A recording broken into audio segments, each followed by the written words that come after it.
జై శ్రీ మహాకాల్. అందరి నమస్తే. ఇది భస్మహారతి వీడియో అండి. స్కిప్ చేయకుండా లాస్ట్ వరకు చూడండి. మన జ్యోతిర్లింగాల్లో మధ్యప్రదేశ్లో కొలువై ఉన్నటువంటి ఉజ్జయిని మహాకాళేశ్వరుడి దగ్గరకు వెళ్ళిన తర్వాత ఖచ్చితంగా ప్రతి ఒక్కరూ వాళ్ళ జీవితంలో ఒక్కసారైనా చూడాలి అని పరితపించేటువంటి భస్మహారతి అండి. ఇది ఉదయం 3 గంటలకు మొదలు పెడితే 5:30 గంటల వరకు ఫస్ట్ జలాభిషేకం జరుగుతుంది స్వామివారికి. ఆ తర్వాత చితాభస్మంతో కూడుకున్నటువంటి అభిషేకం అన్నమాట. అసలు మన ప్రపంచంలోనే ఎక్కడ కూడా ఏ శివాలయంలో కూడా ఇటువంటి భస్మహారతి ఉండదండి.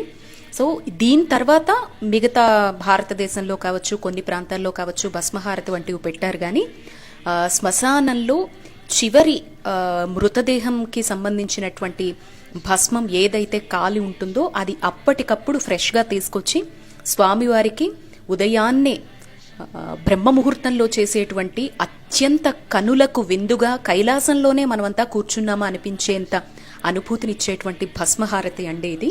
సో ఎవరైనా వృద్ధులై ఉండొచ్చు, గర్భిణులై ఉండొచ్చు, చిన్నపిల్లలై ఉండొచ్చు, లేదా ఈ జీవితంలో ఇంకా వెళ్ళేటువంటి అవకాశం లేదు అని భావించినా, ఎప్పుడైనా వెళ్ళాలి అని అనుకున్న ఒక అనుభూతి పరంగా ఈ వీడియో అందరికీ ఉపయోగపడుతుంది అనేటువంటి ఉద్దేశంతో భగవంతుడు నాకు కూడా జీవితంలో ఇచ్చినటువంటి ఒక్క అవకాశాన్ని కెమెరా కళ్ళతో చూసి మీ అందరికీ అందించాలి అనేటువంటి తపనలో భాగంగా ఈ వీడియో ప్రజెంట్ చేస్తున్నాను.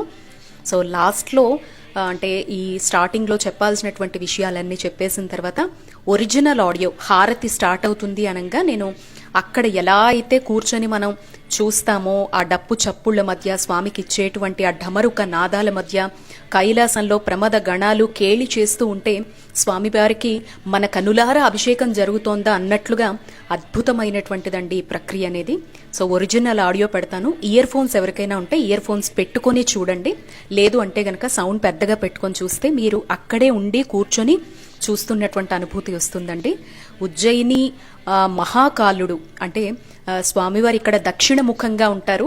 ఇక్కడ ఉండేటువంటి ప్రత్యేకత ఏంటంటే స్వామివారి ఆ రూపం కింద శంఖంతో కూడుకున్నటువంటి యంత్రం ఉంటుంది. మామూలుగా అమ్మవారు అనగానే శ్రీచక్రం ఎలా అయితే చెప్తామో స్వామి కింద ఉండేది శంఖం అండి. ఇక్కడ శంఖానాదానికి చాలా ప్రాధాన్యత ఉంటుంది. స్వామివారి ఆ మూర్తి అనేది దక్షిణ ముఖంగా ఉంటుందన్నమాట. పానవట్టం అనేది దక్షిణం అంటేనే యమస్థానం అని మనందరికీ తెలుసు. ఈ రూపంలో ఉన్నటువంటి జ్యోతిర్లింగంలో కొలువై ఉన్నటువంటి మహాకాలుడి దర్శనం, భస్మాభిషేకం ప్రత్యేకంగా ఎవరైతే చేసుకుంటారో వాళ్ళకి అపమృత్యు భయాలు తొలగిపోతాయన్నమాట. అంటే వాళ్ళ ఇంట్లో ఏవైనా దోషాలు మరణపరంగా ఉంటూ ఉన్నా, అంటే చిన్న వయస్సులోనే చనిపోవడం లాంటివి జరుగుతూ ఉంటాయి కొన్ని కుటుంబాల్లో. చాలామంది తక్కువ ఏజ్లోనే వైధవ్యాన్ని పొందుతూ ఉంటారు. ఆ ఇంట్లో జనరేషన్స్ వైజ్గా ఏదో ఒక యాక్సిడెంట్స్ లాంటివి జరుగుతాయి. ఎప్పుడు బయటకు వెళితే ఎలాంటి వార్త వింటామో అనేటువంటి భయం ఉన్న వాళ్ళు ఎవరైనా జీవితంలో ఒక్కసారి ఆ తరం వాళ్ళు, ఆ కుటుంబం వాళ్ళు వచ్చి ఇక్కడ స్వామివారికి అభిషేకం చేయించుకుని కనులారా ఈ భస్మహారతిని తిలకిస్తే చాలు, ఇక ఆ జనరేషన్తోనే అపమృత్యు భయాలనేవి అక్కడికి స్టాప్ అయిపోతాయి అని చెప్పి ఎంతోమంది నమ్మడం మాత్రమే కాదండి, వారి జీవితాల్లో నిదర్శనాన్ని కూడా గమనిస్తారు. ఇది మొత్తం కూడా నంది ప్రాంగణం అంటారు. మనం పొద్దున్న అంటే ముందు రోజు భస్మహారతికి టికెట్స్ ఎలాంటి పర్వదినాలు, వీకెండ్స్ లేకపోతే గనక మనకి కౌంటర్ దగ్గరే 48 hours బిఫోర్ టికెట్ ఇస్తారండి. పొద్దున్నే 1:30కు వచ్చి క్యూ లైన్లో నిలబడాల్సి ఉంటుంది. భస్మాన్ని ఎలా సేకరిస్తారు అనేటువంటి సమాచారంతో కూడుకున్న వీడియో కూడా దీనికి ముందర పెట్టాను. బట్ పెద్దగా వ్యూస్ రాలేదండి. చూడండి, కనీసం మనం వెళ్ళలేకపోయినా ఇటువంటి సమాచారాలు తెలుసుకోవడం కూడా అంతే భాగ్యాన్ని ఇస్తాయి.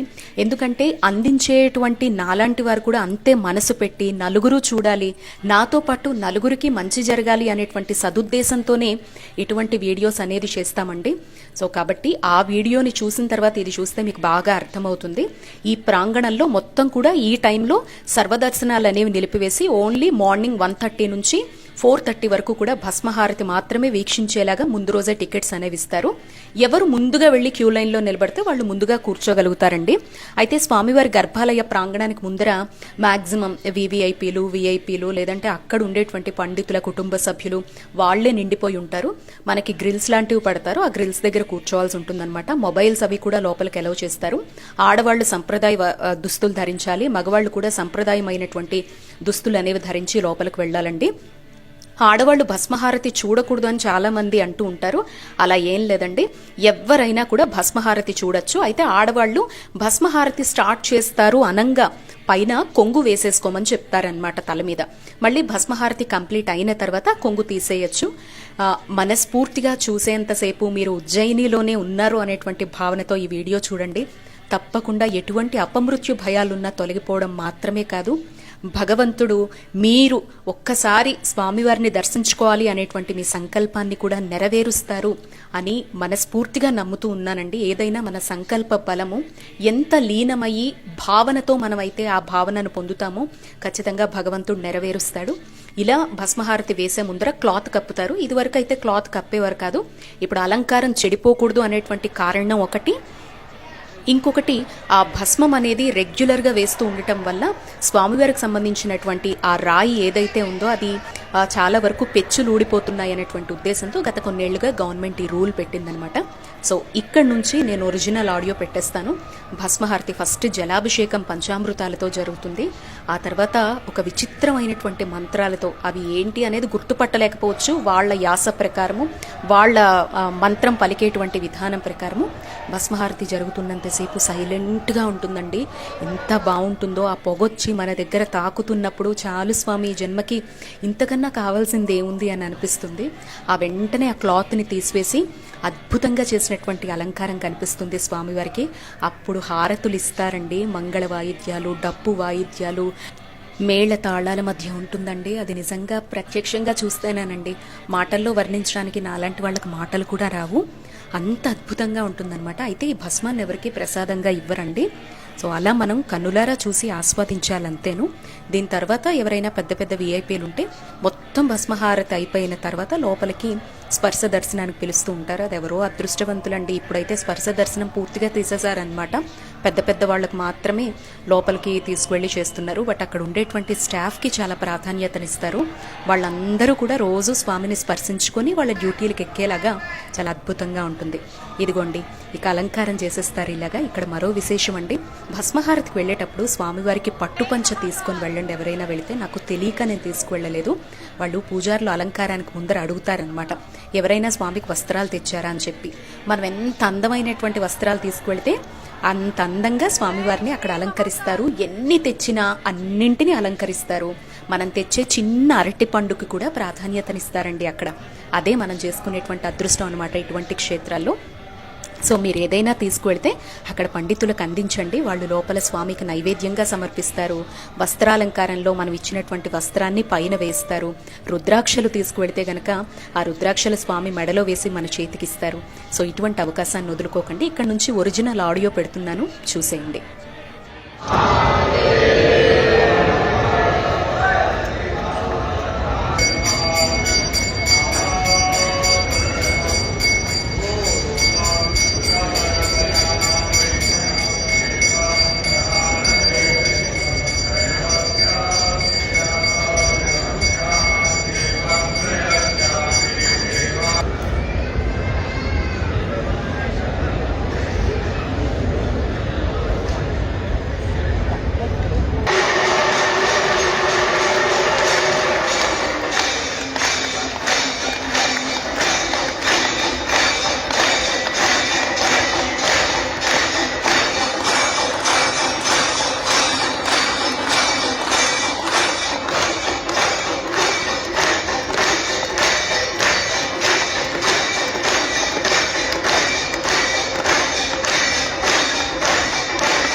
దర్శన్